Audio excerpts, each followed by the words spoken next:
Bonjour, j'espère que vous allez bien. Alors, bienvenue dans Va ranger ta chambre, le seul podcast qui met l'humour, économie, théorie bien fumeuse et le Talmud dans un même quart d'heure. Et aujourd'hui, on va taper fort dans le cœur, dans le nerf, dans le cliché, à savoir, Satoshi Nakamoto est-il juif? Et non, c'est pas une blague. Enfin, vous allez voir en fait que c'est pas si idiot. Parce que derrière cette question, il y a un fantasme, celui du révolutionnaire invisible, du génie qui fout le feu au tout le système et qui disparaît, laissant les autres se débrouiller avec les cendres. Et entre nous, dans cette discipline, les juifs ont un palmarès. Alors, pourquoi Satoshi Nakamoto serait-il juif, pas hawaïen, vietnamien ou végétalien? Non, juif c'est vendeur, c'est chargé, c'est mystique, c'est banquier, c'est Rothschild, c'est Goldman Sachs, c'est Talmud, c'est l'oncle Picsou, version ashkénaze. Et ça, Internet adore. Car, spoiler, Internet est antisémite en 4K. Et ça, les algos le savent. Alors, Satoshi Nakamoto, un homme, un fantôme ou un golem? En fait, c'est une énigme ultime. Est-ce qu'il a existé? Est-ce que c'était un groupe? Une femme? Une intelligence artificielle? La NSA? Ou simplement un juif lituanien de Brooklyn avec une kippa open source? Mais on ne sait pas. Et c'est ça qui excite tout le monde. Par contre, et c'est tout à fait personnel, je pense que c'est un individu, seul, et ça pour une très bonne raison. Le génie, ça ne se partage pas. Mais revenons un peu sur sa personnalité. Marquante, discrète, individualiste à l'extrême, et pourtant œuvrant pour toute une société avec une invention qui, qu'on ait compris ou pas, a déjà changé le monde, qu'on le veuille ou non. Et tout ça en moins de 15 ans. Satoshi, lui, il est venu, il a balancé un livre blanc, oui, un peu comme Mao avec une version JSON, puis il s'est barré, il a disparu, définitivement. Le créateur qui laisse place à sa créature, propre et sans selfie. Un peu comme Trotsky, son vrai nom Lev Davidovich Bronstein, qui planquait son passeport dans un livre d'anarchiste. Un peu comme Marx qui écrivait Le Capital dans des caves londoniennes en expliquant que l'histoire est une lutte de classe, mais vivant dans des conditions très précaires à Londres, dans la misère, dans des logements insalubres, pendant que sa femme faisait des lessives et cousait pour survivre. Mais en vrai, être juif, c'est déjà être dans la révolution. Surtout quand on est ashkénaze. Mais alors, d'où vient cette idée que Satoshi Nakamoto pourrait être juif? En fait, c'est simple. L'histoire juive est truffée de types qui changent le monde sans demander la permission. On va commencer par Abraham, qui, mine de rien, seul, du fin fond de la Mésopotamie, répand le monothéisme à travers le monde. Puis bien évidemment, Moïse, qui se lève contre un empire, l'empire égyptien, et le fait plier. En passage, il libère son peuple de l'esclavage et lui apprend la liberté. Spinoza, excommunié à 23 ans, qui déclare que Dieu n'est pas un barbu mais l'univers lui-même. Karl Marx, petit-fils de rabbin, qui dit que la religion c'est l'opium du peuple, et que bientôt tout sera à tout le monde. En l'occurrence, ça a amené une révolution, mais aussi faillite économique généralisée, mais ça sera dans une autre émission. Emma Goldman, anarchiste féministe, qui balance à l'Amérique puritaine que le mariage, c'est de l'esclavage légal.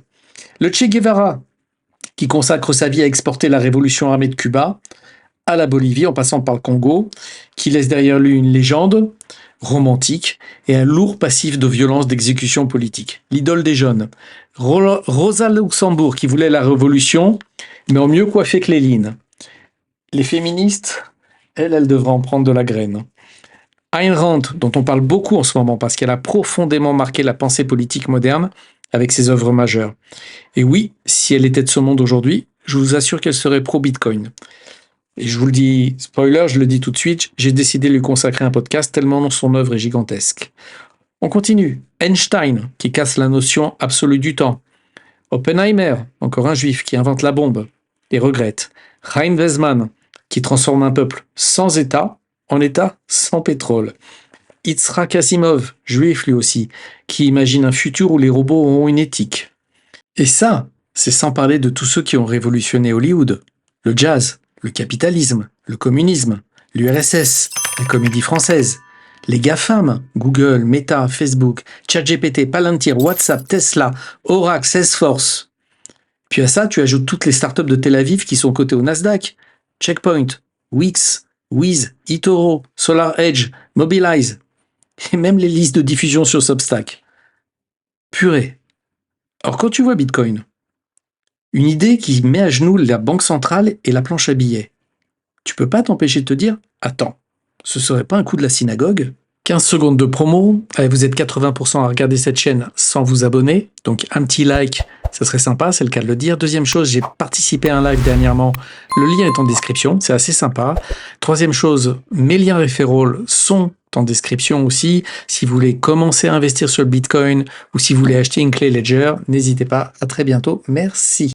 Alors, est-ce que Bitcoin est la monnaie de la diaspora?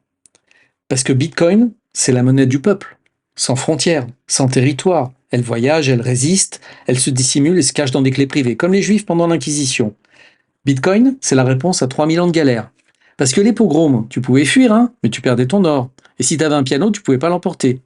Du coup, on est devenus les meilleurs violonistes du monde. L'URSS, tu fuyais, mais ton rouble, il valait autant qu'un sandwich froid, sans jambon. La BCE, tu restes, et on te retire 2% par an, avec le sourire. Bitcoin, c'est l'exil numérique. C'est un shtetl sur la blockchain. C'est une synagogue décentralisée. Et c'est surtout une technologie qui échappe au pouvoir. Comme les Juifs ont appris à échapper au pouvoir depuis Babylone. Je dis beaucoup de bêtises aujourd'hui. Mais en fait, ça serait quand même la théorie du complot la plus flatteuse du monde. Alors, théorie du complot? Franchement, si un Juif avait vraiment inventé Bitcoin, ce serait peut-être la première théorie du complot la plus flatteuse de l'histoire. Pour une fois, qu'on ne nous accuse pas d'avoir mangé des enfants, contrôlé Hollywood, dominé la finance mondiale ou monopolisé les médias. Non, on nous soupçonne cette fois d'avoir offert la liberté monétaire à l'humanité. C'est pas mal, non? Attention, le mythe s'auto-entretient. Bitcoin, code invisible, système inviolable et leader absent. Un peu comme Moïse qui ne rentre pas sur la terre promise, mais laisse derrière lui des tablettes. Et puis le jour du halving, on jeûne et on allume une menorah comme on allume une clé Ledger. Et si on parlait de l'humour caché dans le livre blanc? Le livre blanc, c'est ce document qui a permis l'établissement du Bitcoin. Et là, quand on le relit, on se dit « Attends, c'est peut-être pas un protocole, en tout cas pas celui des sages de Sion. C'est peut-être une blague juive, une vraie, bien tordue. Genre, un mec qui entre dans un bar et qui dit « Je peux payer mon verre avec des satoshis ?» Et le barman qui lui répond « Explique-moi d'abord ce qu'est la monnaie. » Sauf que 3 heures plus tard, ils discutent encore du lien entre la foi, le consensus et la loi juive. Fin de la blague, pas de morale, pas de chute. C'est pas une réponse, c'est une énigme. Et Satoshi, il a pas signé avec un nom, il a signé avec une question. Et ça, c'est typiquement juif. Tu donnes pas la réponse, tu poses une meilleure question. Et tu forces les autres à réfléchir. Ça, c'est la méthode de réflexion du Talmud. Alors, Satoshi, le dernier prophète, Satoshi était-il juif? On le saura sans doute jamais. Mais il a tout du prophète moderne. Il parle peu, il bouscule le pouvoir, et il disparaît avant qu'on le transforme en gourou. Comme tous les grands, Moïse, Spinoza, Marx, Freud, Emma Goldman, et même Bob Dylan qui a fui le Nobel comme Satoshi a fui CNN. Et non, on ne sait pas s'il est juif. Mais ce qu'il a fait, c'est profondément biblique, et par conséquent révolutionnaire. Et pour conclure, si vous avez aimé ce podcast, partagez-le avec vos amis qui ne sont pas juifs, vos cousins libertariens et votre grand-oncle qui fait des backups papier de la site phrase. Et surtout, souvenez-vous, Satoshi n'est peut-être pas juif, mais il a compris une chose essentielle. Ne jamais faire confiance à un système qui imprime sa propre légitimité. Et quand même, 21 millions de bitcoins, pas un de plus. 21, c'est 3 fois 7. Et 7 dans le judaïsme, c'est sacré. Et même s'il ne fait pas Shabbat, on notera une baisse d'activité le vendredi soir. Tous les vendredis soirs, systématiquement. Et puis à Kippour aussi. Je vous dis à bientôt. Que Dieu vous bénisse.